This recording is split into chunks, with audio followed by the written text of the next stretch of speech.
Sir साहब आपकी तरफ आऊँगी। जिस तरह से हमने देखा वफाकी काबीना का इजलास हुआ और उसमें शहबाज शरीफ साहब ने वजारतों के हवाले से जो अहदाफ किए हैं, क्या लगता है आपको वो ज़मीनी हक़ाइक़ के कितने करीब तर हैं? ये तो वही बात लगती है मुझे माज़रत के साथ, किसी दीवाने को तसल्ली देने वाली बात है। देखिए मैं आपको चीज़ बताऊँ, ज़मीर जो है ना वो एक ऐसी पहेली है, इसको जितना मर्जी आप सुलझाने की कोशिश करें ये मज़ीद उलझता जाता है। और अगर ज़मीर जागे ना कि नहीं ये जो हुकूमत है, ये जो अहदाफ रखने जा रही है, अगर हम इसको मान लें तो फिर हम किस तरह माने, वो मज़ीद चीज़ें उलझना शुरू हो जाती हैं और इस तरह की जो है वो डेंजरस से हालात बन जाते हैं कि बंदा खुद जो है वो एक अजीब व गरीब से मंजरनामे में चला जाता है। वफाकी हुकूमत ने 4 बड़े ऐलान किए, एक तो वो 1-2 किए कैबिनेट में, दूसरा उन्होंने कहा कि हम जो है तमाम वजारतों की रेटिंग करेंगे, बताएंगे कि किसने बेहतर काम किया, किसने अच्छा काम किया, और फिर हम उसके जो है वो अवाम के सामने लेकर आएंगे। ये रेटिंग उन्होंने कहा हम पहली दफ़ा करने जा रहे हैं। आज से कुछ शायद कोई 2-2.5 साल पहले उस वक्त के प्राइम मिनिस्टर बानी पीटीआई जब वो थे तो उन्होंने रेटिंग की थी और उन्होंने बाकायदा बताया था कि किस वजारत ने क्या क्या काम किया। वो मेरे ख्याल याद रखना चाहिए इस हुकूमत को, सिर्फ अपनी जो है वो, हाँ वो इस तरीके से बात कर रहे होंगे कि मुस्लिम लीग नून की या जो है वो तमाम जमातों का जब इकट्ठ हो या 4-5 जमातों का, तो उन मिलकर कोई अगर ये काम करे तो वो तारीख में पहली दफा होगा, शायद वो उस तरीकों में देख रहे हो। दूसरा, इन्होंने जो अहदाफ दिए हैं जो आज जारी किए गए इनकी हुकूमत की तरफ से और हमारे तक कुछ पहुंचे, कुछ वजारतों के मिले, तमाम के तो इन्होंने जारी नहीं किए।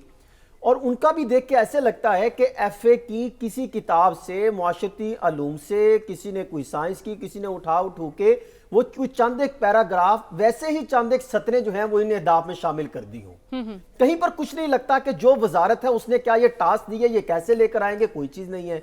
ये कैसे अहदाफ जो है इस कैबिनेट ने रखे गए हैं। फॉर एग्जाम्पल सबसे बड़ी जिसकी मैं पहले बात कर रहा था, जनाब मुस्लिम लीग नून के बहुत ही एक होनहार एक वजीर की बात करते हैं, इसहाक डार साहब की।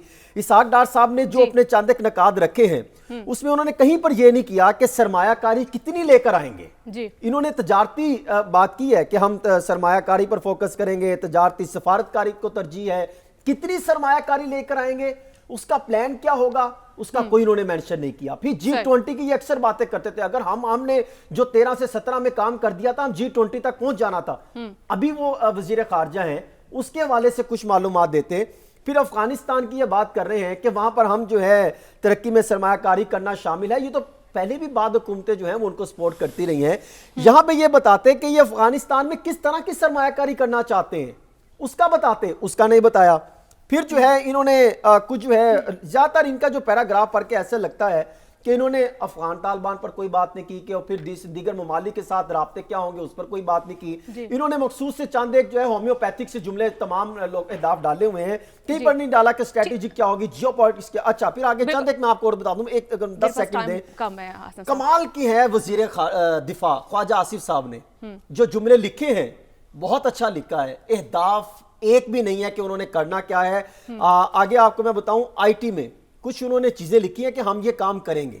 भाई सरमायाकारी आएगी तो करेंगे हम, 100 दिन में, 6 माह में, 1.5 साल में, 2 साल में, 5 साल में पॉलिसी बनाएंगे, इकदाम करेंगे। गा गे घी की कहानी है। ये ऐसे ही है जैसे मंशूर आया है। मंशूर तो हम पहले सुना चुके, बता चुके कि क्या लेकर आए, और आज आप मंशूर में जो चीजें रखी हैं, अब इससे बेहतर तो मंशूर था, इससे बेहतर तो मैट्रिक का बच्चा पेपर की तैयारी करता है तो बेहतर चीजें बता सकता है।